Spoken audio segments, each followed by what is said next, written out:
This episode is on the evolution of media. We will talk today on how media consumption has changed from the 1940s to now. I have with me today my grandma, Bubbie, who has always been an extremely impactful and special person to me. I'm honored to have you as our first guest on Generation Gateway. Oh, thank you. First off, just to clarify, what year were you born in? 1937. That was after the Depression, yeah. And then how did you consume media back then? Well, actually, the only media that we had, I would say, was newspapers. We got 2 newspapers a day, an afternoon newspaper and a morning newspaper. I was in the Boston area, so that was actually during the war, because in the war it was wartime, and we had radio. That was the main media, and we shared a telephone with 2 other parties. You didn't have a telephone that that was just for your family. The telephone actually was shared by 2 or 3 parties. If you were lucky, you only had 2 parties. And for I remember we had just like 2 rings. If it was 2 rings, it was ours. 3 rings, it was another party. And you could listen in to, when I was little, I could listen in to what other people were saying. And of course, the radio, we had a huge radio, and every night, because during the war, we all listened to the news. The president spoke every night, and we all sat around the radio. No TV, nothing else except newspapers and the radio, and a telephone that came a little later. And as I say, we shared the telephone. So would you say that radio was like the hot gadget of that That time? That was it. Everybody, and also when I was little, that was our way of entertainment. I listened to Roy Rogers. I listened to Gene Autry and some mysteries, and that was basically our entertainment. Except the library. The library was very important. We didn't buy books like people do now. We just borrowed books from the library. And when I was young, I went to the library myself. I must have been 5 or 6 years old. People let children, walk places. And of course, we didn't have a car, so everything was public transportation. Much, much different than now. So we walked to the library.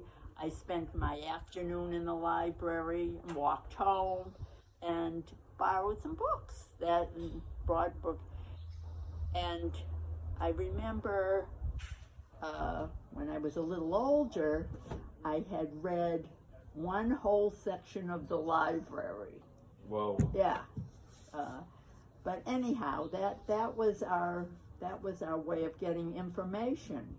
So one of my other questions was, teens today, they get a lot of their media, or what they do over the weekends is they go on their electronics and they play video games and stuff like that. So I was just wondering, what did you do as a kid? Was it a lot of reading? Yeah, we read, we played outside. Mothers didn't take us any place except for the beach. If it were a hot summer night, we didn't have any air conditioning, so we went to the beach. My mother would bring a blanket and a pillow, and we would get on the bus and go to the beach. That was maybe probably about 5 miles away. We would sleep on the beach and go home because the apartments were very, very hot. So then when World War II began, what kind of changed then? Was there a change in like the radio, what content was on the radio? Oh, of course, of course. There was a newscaster called Gabriel Heater. He would get on every night, and the president would get on, but and we listened to the news. Walter Winchell, that was another very famous broadcaster, and they would give us news about the war. Was there a lot of hostility in the U.S. due to this war? Oh yes, yes. Of course, there was a lot of anti-Semitism even at that time. There was a priest from Boston, because I lived in the outskirts of Boston, that was very, his name was Conklin, and he spoke out about the Jews started the war, and the Jews this and the Jews that. And then, of course, there was Ford from Ford Motors. He was anti-Semitic, and Lindbergh,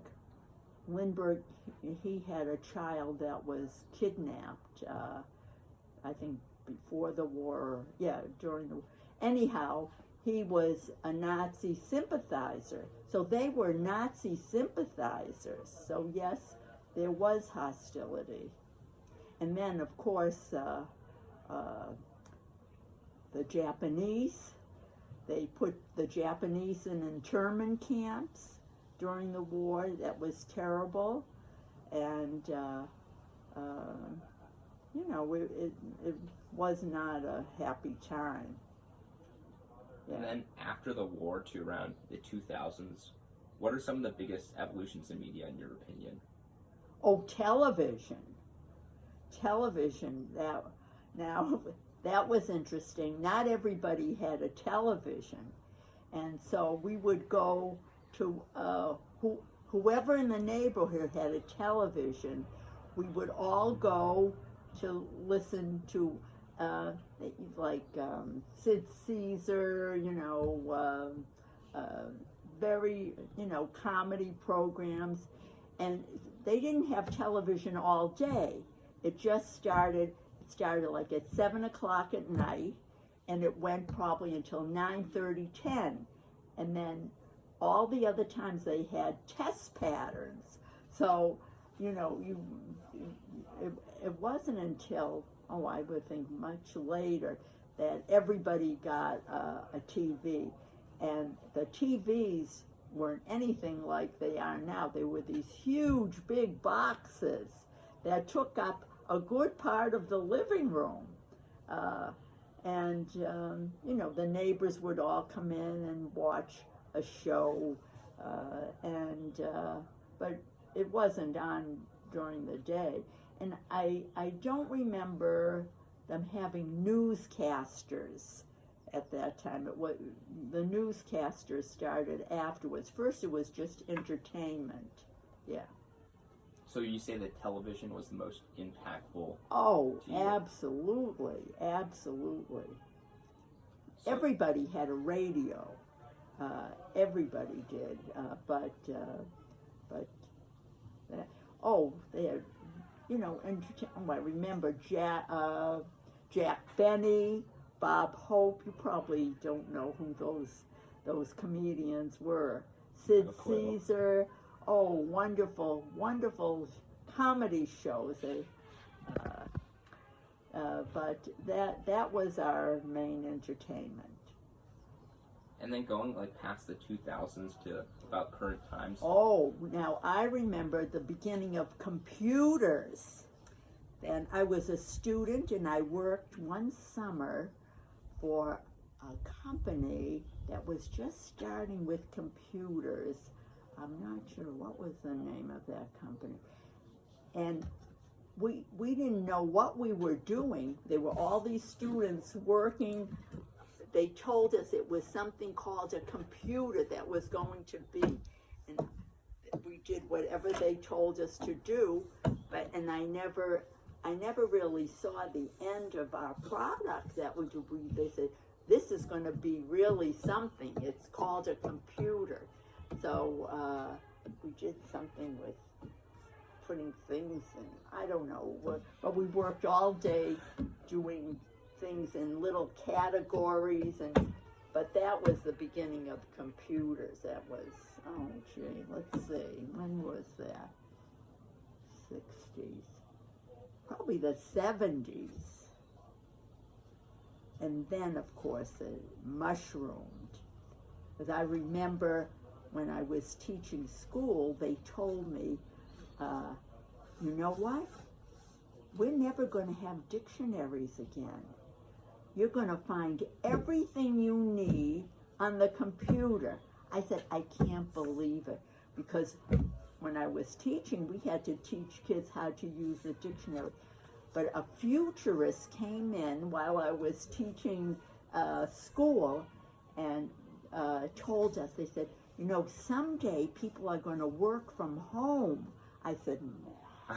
And someday you're not going to use money anymore. You're going to have just these cards, and everything is going to go on these cards. I said, never, never. You know, but somebody did really tell us about what the future was going to look like. And of course, then they brought computers into the school, and kids were taught, you know, computers. But let's see, I think even when your father was in high school, that was the beginning of using computers in the school. He was in high school. And then in college, I think that you had to have a computer. But let's see, when was that? When was your father in high school? Must be 80s. Yeah. So that was, we really saw a lot. We really saw a lot. Oh, going back, when you talked about media, also, of course, we had movies. We went to the movies. So I forgot about that. There were plays. There were concerts. A lot of outdoor concerts in Boston. You know, free. That was during the war. A lot of free entertainment. And I remember during the war, if you went to the movies and you bought, it was called a war bond, then you could go to the movies free. And, you know, the movies, first of all, you saw 2 movies and a stage play for probably $1 or $1.50. You know, but if you had to buy the bond, you had to buy the bond. But a whole family could go in, and it was really a whole day's entertainment. But so that was. So can you explain your thoughts on modern day media? So like iPhones, just all of the new gadgets. Well, the iPhone is wonderful, but it's really hard for me. My family finally bought me an iPhone, and I took a course on how to use it, but there was so much information, and it's so much that it can do that slowly I'm really getting used to it. But before the iPhone, I had a flip-top phone. And I have to just tell you a funny story about the flip-top phone, because I went to this store to buy some plumbing supplies, and I asked the salesman, could you give me a printout of this thing that I'm looking at? He said, don't you have a phone? I said, yes, I have. I took out my flip-top phone. He said, what is this? He said, I thought you could take a picture with this phone. He says, what is this? I never saw one of these. So then I knew I was in a different spot, a different generation, when a salesman didn't know what a flip-top phone was. He says, don't you have an iPhone? I said, no, I don't. It's expensive, and we're older, and we don't have the income to spend on frivolities that I don't think are necessary. But anyhow, that woke me up to see that I was in a different world. But I have the iPhone now, and it is amazing, and I'm starting to use it more and more for different things. And then to conclude, media has changed immensely over the years. Do you think this media change is an overall good thing or bad thing? I think it's a double-edged sword. People don't. When I was younger, people used to go visit family, visit friends. Now, they don't visit the way they used to. They used to go to each other's homes and visit. When you go visit someone, which is not that often, a lot of people are on their phones, looking at their phones. They're not talking, and they're not really visiting. They come with their phone. If there's any question that they have, they don't discuss it. They look it up on the phone and get the answer immediately. So I think it's a double-edged sword. It's good, but it's not perfect. Okay, thank you for being our first guest and bringing such interesting stories and thought-provoking ideas to the table. My I really pleasure. enjoyed it. My pleasure. Thank you. You're welcome.